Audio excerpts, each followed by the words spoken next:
Watazamaji, nitakuwa nazisoma rafa zenu hapa. Sally Daniels akisema taarifa safi sana, samahani, well packaged news. Shukran sana Sally. Vile vile Nyako Majaber Nyar Kisii akisema watching live from NC 148 Matongo Bosingi Geoffrey Maisiba. Shukran sana. Na tukielekea katika makala yetu maalum ya siku ya leo ni kwamba huku dunia ikimaliza kuadhimisha wiki ya kunyonyesha duniani, USAFI pia umepewa kipaumbele na kuhimizwa kwamba wazazi wanyonyeshe watoto wao wakizingatia usafi. Haya yanajiri huku hospitali ya PUMWANI ikianzisha benki ya maziwa ambayo imeweka tabasamu kwa wengi ambao hawana uwezo wa kunyonyesha. Uchunguzi unaonyesha kuwa maziwa ya benki na ya mama hayana tofauti. Ripota wetu Wangari Mwangi alizuru hospitali ya PUMWANI na kutuandalia taarifa kamilifu kuhusu wiki ya kunyonyesha ambayo inaisha siku ya leo. Ni taarifa ama ni makala ambayo nitakuwa na kuacha ukiyatazama mtazamaji. Kuwa na siku njema na usiku mwanana wenye usio na bugdha, na vile vile endelea kutazama taarifa ama endelea kutazama vipindi ambavyo vitakuwa vinaendelea baada ya taarifa hii. Kila mwaka dunia nzima huadhimisha wiki ya kunyonyesha mwezi wa Agosti tarehe 1 hadi tarehe 7. Historia ya wiki ya kunyonyesha ilianza mwaka wa 1990 ambapo shirika la afya duniani na UNICEF lilitenga makubaliano ya kusaidia tendo la kunyonyesha. Josephine Munene, mtaalamu wa kuonyesha kina mama jinsi ya kunyonyesha, anaelezea umuhimu wa kuadhimisha wiki ya kunyonyesha. Breastfeeding week is important because it increases awareness around breastfeeding. Breastfeeding is something that almost every mother does, so it seems to be something that should not be discussed, that should not be headlined, but it does, because not every mother is supported well enough to be able to breastfeed. So every year since 1991, there's been this week that launches there's been this specific week, and every year there's a different theme based on what are the current issues that are hindering breastfeeding globally. Maziwa ya mama ni chakula cha kwanza cha mtoto mchanga. Josephine anasema kuwa chakula ambacho mama anakula kiwe bora ili maziwa yawe na afya ili kumpa mtoto manufaa makubwa. It's the same way that we have animals and their babies. So each animal feeds its baby with its own milk. Why? Because that is how biologically it has been made. That milk is formed specifically to be able to keep that baby healthy and to make sure that it is protected through the food that it eats.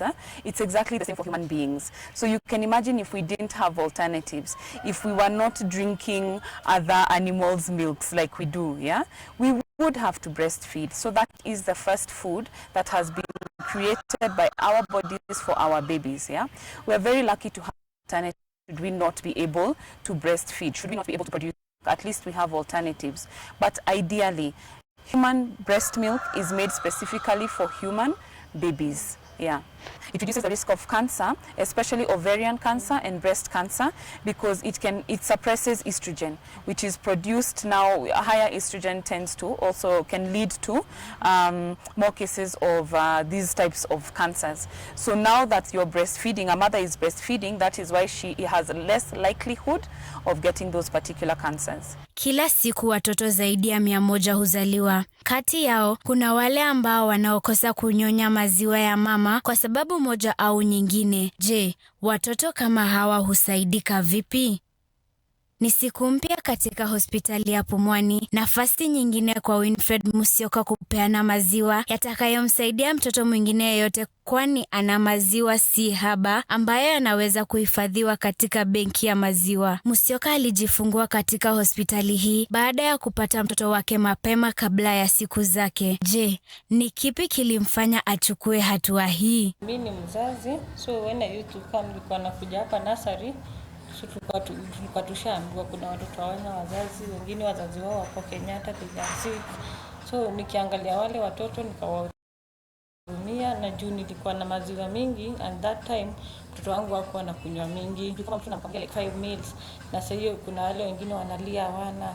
So nikaamua from the bottom of my heart, wacha nitolea wenye pia hawana.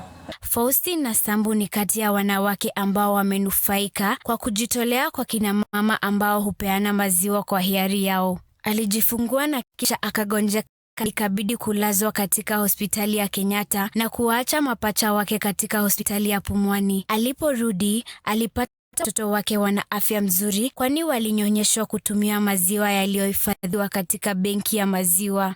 Hiyo bangi imenisaidia kwa sababu nikijifungua mimi mwenyewe nilipatikana nikawa mgonjwa, nikaacha watoto wangu huku.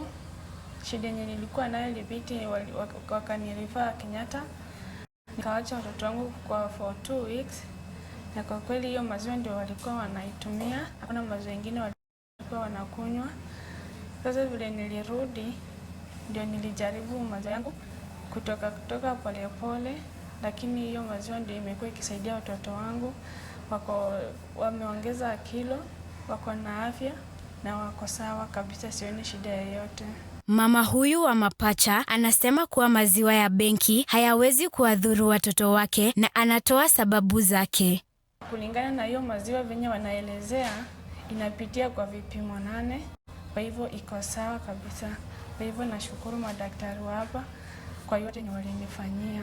Tulibahatika pia kukutana naye Kezia Njao ambaye ni muuguzi na huwasaidia kina mama katika kukamua maziwa kwa kutumia chombo maalum kinachojulikana kama Medela breast pump. Anatuelekeza katika chumba ambacho shughuli hii hufanyika. This is our reception area. Yeah. Our mothers, donor clients come sit there, and these are the bottles that we use for donating.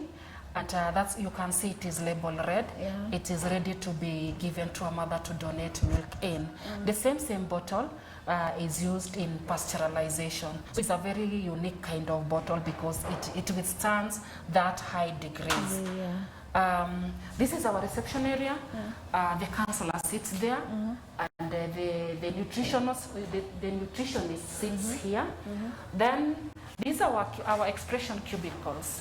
Yeah, you can see we have maintained privacy. Yeah.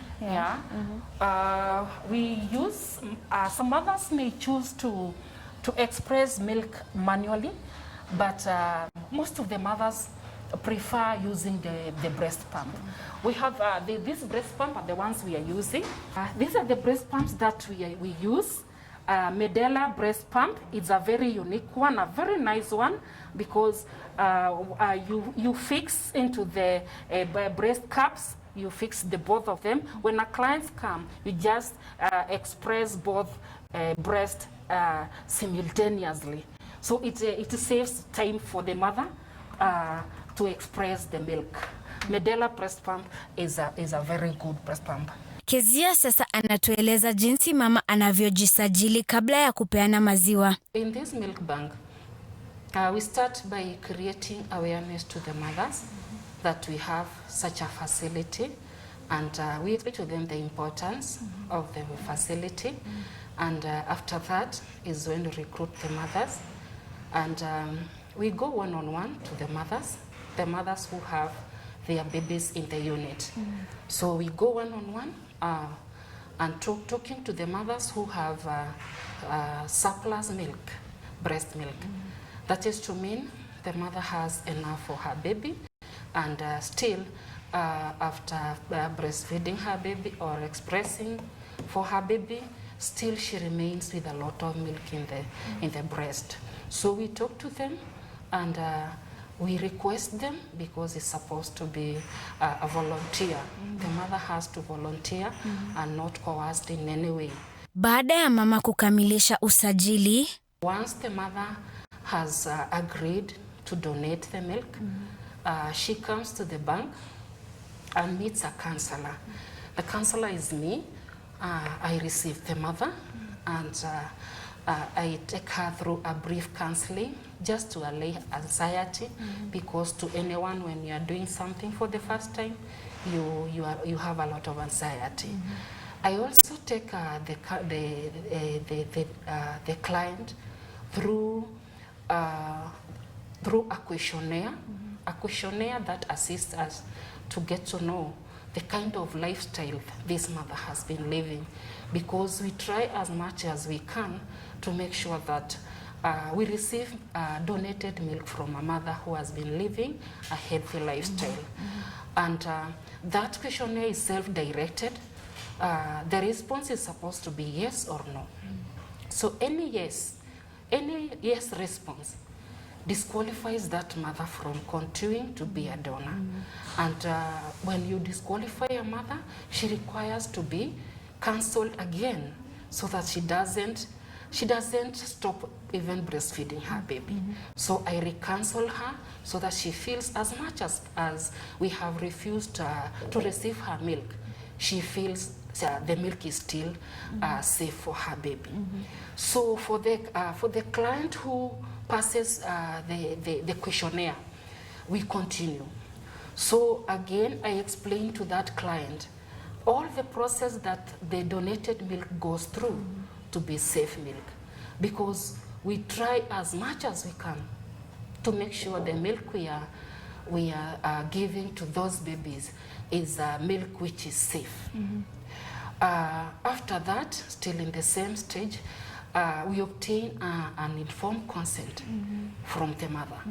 And then from there is when now we take the client to the lab. And in the lab, a blood sample is drawn where we screen hepatitis B and C. We also screen HIV 1 and 2, and we screen syphilis. Once we are through with that, we come back with the mother. Then she starts expressing the milk. She expressed the milk, and the very raw milk after expression, it is labeled in a red color. So we store that milk in a freezer until a time when we are ready to process that milk. So in the morning that we are ready to process the milk, we thaw that milk in a previous evening. You realize I've told you we keep it in a freezer. When the milk is in a freezer, it is in solid form. So we keep it in a freezer. So when we are preparing to process the milk, we thaw that milk in a previous evening. Thawing is that we remove from the freezer and we store in the fridge, so that in the following morning the milk will be liquid form. So when we are ready to process the milk, we pull. Pulling means a certain donor might have donated milk severally, and so she has several bottles, she had donated bottles of milk. So all that we bring together and we put in the same jar. All that milk she has donated, we put in the same jar. So it's labeled with your name? The milk. Yes, initially the milk is labeled with the mother's name until a stage that I'll explain to you. So once we pull and we put that milk in the same jar, our pasteurizer machine is standardized in that it only holds 36 bottles of milk, and each has to contain only 50 ml, not more, not less.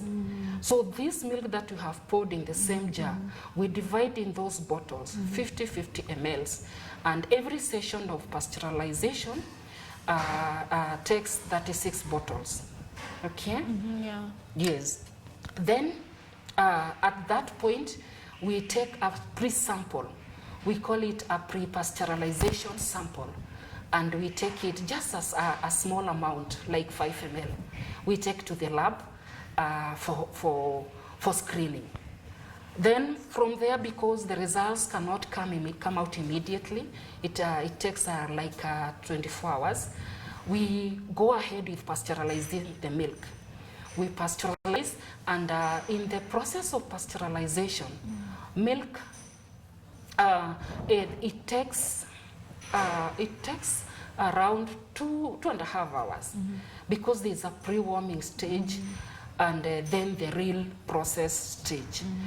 Then the pasteurizer is very standardized, because one, it fills itself with water. Once put on, there's a button you just press, and now the machine is on, and it fills itself with water and start boiling that water.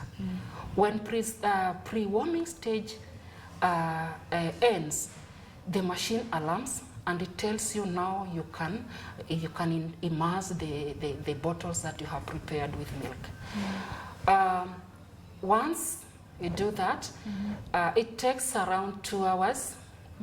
The milk is boiled to a very high degrees of 62.4 degrees centigrade, and it stays there for 30 minutes. Then it is followed by a rapid cooling. A rapid cooling so that there's no chance that any bug can grow. So the rapid cooling cools up to -4 degrees centigrade. And then by that time, the milk is well processed. And then after that, we take a post-pasteurization sample. It is taken to the lab. This time round, we only pick 1 bottle in random, and it is taken to the lab for culture. So at that point, we change the red label to orange. This is to mean this milk has been processed, but the pre-pasteurization results and post-pasteurization results are not yet back. So we label it with orange, and it's kept back in a freezer until the results come back. So at the point where I told you we change the labeling of the bottles is when, after screening, the results come back, the screening of the donor, results come back, and they are favorable. So we give that donor client an ID number, and that is the one we now label the bottles throughout. We no longer refer to the name of the mother. So once we are through with that, the milk is processed, the results are back, and the results are favorable. Then that milk is ready to be dispensed to any needy baby. Now, the prescribing of that milk is done by the clinician. The clinician will assess that the baby needs to be fed with milk, and the mother has no milk. So the clinician prescribes, and then the client is sent back to the counselor for counseling. The mother has to be counseled so that she gets to understand the kind of milk her baby is going to be fed on. So I take her through all the process that the milk goes through after donation, and if she feels comfortable, she gives an informed consent. And from there is when now the milk, the mother goes back to the unit. The nurse comes here to pick that milk for the particular baby. There's a lot of documentation. We have a lot of registers to register. So that's why it's the nurse who comes for that milk. The mother cannot come for the milk. So once we register everything, we have a daily order book that the nurses order with that order book. So the baby, the amount the baby has been prescribed is multiplied with eight feeds, because a baby gets 8 feeds, approximately 8 feeds in 24 hours. So we multiply by 8 feeds, and it is indicated in the order book. So when the nurse goes to the kitchen, warms the milk, and the milk is warmed in a water bath system. That is hot water boiled earlier, put in a container, then the container holding the milk is deep inside there. So once then it is warm, the milk is ready to be given to the baby, and the milk is taken to the mother herself to feed her baby. Tunaambatana na muuguzi Kezia moja kwa moja hadi kwenye benki hiyo ya maziwa. These are the freezers that I was telling you. This is the first freezer where we store all the raw milk. All the raw milk is stored here. You can see, I told you, it is all labeled red. Yeah. Okay? Yeah. Yes. So all this is raw milk, awaiting to be processed. Okay? Then this other freezer is for ready to use milk. Okay? And you can see the ready to use milk is labeled green, and this freezer shares ready to use milk and milk which is processed, awaiting the results to come from lab, the pre and post results to come from lab. So that's why you can see this is orange label, this is green, and down there is green. Okay. So what about the other one on the end? So now this is a fridge, and this is where we thaw the milk, like I told you earlier. So milk is thawed an evening earlier, so that you are able to process the following morning.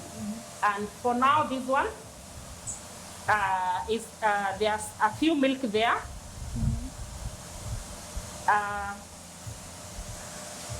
Awaiting to be processed.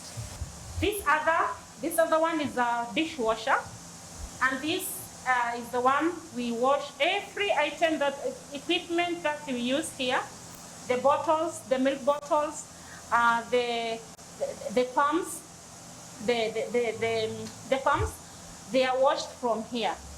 This is our working area. This trolley, this is our working area. Behind me here, we have an autoclave.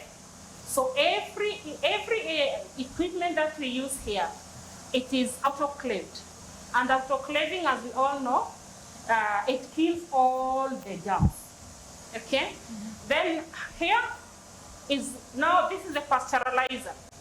This is the machine that pasteurizes all the milk. It is now on, so we cannot open it.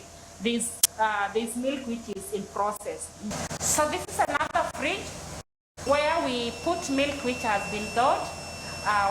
You prepare the milk and you're not ready, maybe the machine is not ready for the milk to be put in, we put the milk in this fridge. And down here we have a power backup. This helps us just in case the milk is in the process of processing, the machine is on, and then there is power upside. So the process will not go back to zero. It will, the power backup machine picks up and gives the power, and then the process of pasteurization continues. Benki hii ilianzishwa mwezi wa Machi mwaka wa 2019. Kisa cha kusisimua zaidi ni cha mama wa kwanza ambaye alipeana maziwa benki hiyo ilipoanzishwa. I remember when this milk bank was launched in 2019, March 2019. The first mother who became our donor had a premature birth, and she had delivered a baby weighing 800 grams. So she stayed with us here for 3 months. And for all that 3 months, she was our donor, and she was donating milk. By the end of that 3 months, she had donated 15 liters of milk. Wiki ya kunyonyesha inapoadhimishwa kote ulimwenguni, ni muhimu kuwahamasisha kina mama jinsi ya kunyonyesha. So you make sure that the mom is comfortable, so the way I'm seated, so at least my feet are supported, and maybe she can use a stool if she wants. Her back is also supported, so it's straight. So she doesn't want to be hunched over, she doesn't want to be leaning. And then to make sure that also the way the baby is positioned, that the baby's face and the body are facing the breast. So the baby is facing their food, most importantly. And then the baby is brought to the level of the breast, so that if the breast is here, then the baby is here. So there is full support. So that's the first thing, positioning for both the baby and the mother, very, very important. Then when it comes time for now putting the baby on the breast, the mother needs to now support the breast, supporting in a way that she's not obstructing the nipple, or so not to hold the breast like this, because you see there's obstruction. If I want the baby to take as much, you see, but if I hold the breast like this, it is open, and then now we've made sure that the baby is at breast level, and then you bring in the baby when they open their mouth, making sure that as the baby is coming in, the nipple is pointed towards the top of the baby's mouth. Why? Because ideally that nipple should end up towards the back of the baby's mouth. There's a soft part in our mouth at the back. That's where ideally the baby's nipple should end up. Ili mtoto asipaliwe na maziwa baada ya kunyonya, ni muhimu kuhakikisha mtoto anatekua ili isije ikaleta madhara. Finished breastfeeding, and then perhaps now it's time to burp the baby. Yeah, so most mothers will tend to, this is the traditional one that we are used to, and then patting between the shoulder blades. So we're just trying to encourage the milk bubbles, if there are any, to come up, and then putting on the shoulder mainly because here the diaphragm, we are also trying to just add a bit of pressure, so that again, just like an adult. Wiki ya kunyonyesha inapofika kikomo, ni dhahiri shahiri kuwa maziwa ya mama ni ya manufaa kubwa kwa mtoto. Akina mama wanahimizwa kuwanyonyesha watoto wao kila wanapoweza. Hapa Look Up tunawasherekea mama wote kwa kuwatunza na kuwanyonyesha watoto wao. Wangare Mwangi, Look Up TV, Nairobi.